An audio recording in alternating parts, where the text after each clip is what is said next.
নির্বাচনী প্রচারের সভা সমাবেশে লাগামহীন বক্তব্যের কারণে সাংঘর্ষিক পরিস্থিতির সৃষ্টি হয়েছে চাঁপাইনবাবগঞ্জে।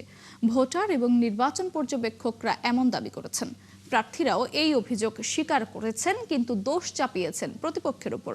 যদিও প্রশাসন এসব শঙ্কা উড়িয়ে বলছেন পরিস্থিতি শান্ত আছে। AKS রোকনের তথ্য ছবিতে প্রতিবেদন। নির্বাচনের আগ মুহূর্তে চাঁপাইনবাবগঞ্জের 3টি আসনে চলছে ব্যাপক প্রচার। পাশাপাশি প্রতিপক্ষের বিরুদ্ধে চলছে বাকযুদ্ধ। শুধু তাই নয়, দলবদল করে কার কত ভোট বাড়ছে তাই নিয়ে সরব বিএনপি ও জামায়াত। তাদের লাগামছাড়া বাকযুদ্ধে সাধারণ ভোটারদের মধ্যে দেখা দিয়েছে আতঙ্ক।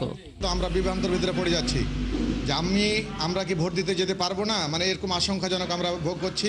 আমরা প্রশাসনকে বলতে চাই যে নির্বাচনটা যেন সুন্দরভাবে সুষ্ঠুভাবে হয়, তাতে যেই পাস করুক না কেন তাতে আমাদের শুকরিয়া, আলহামদুলিল্লাহ।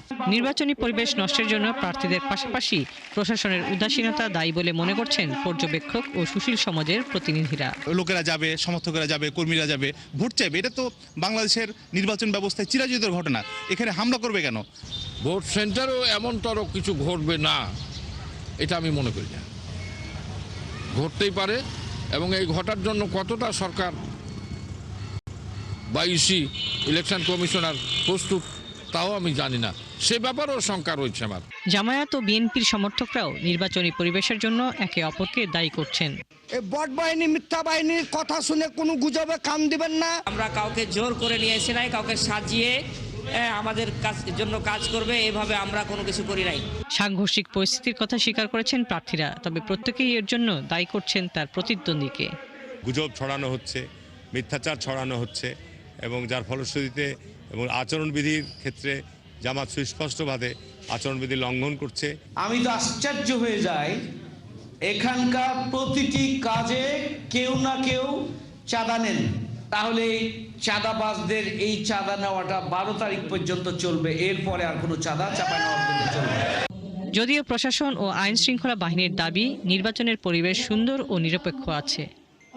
আমাদের নিরাপত্তা বাহিনী আছে, নিরাপত্তা নিয়ে কোনো শঙ্কা নাই। এটা নির্ধারিত ভোট গণনা করে সঠিকভাবে আমরা তুলে নিয়ে আসবো, এটা নিয়ে আমরা আলোচনা করেছি।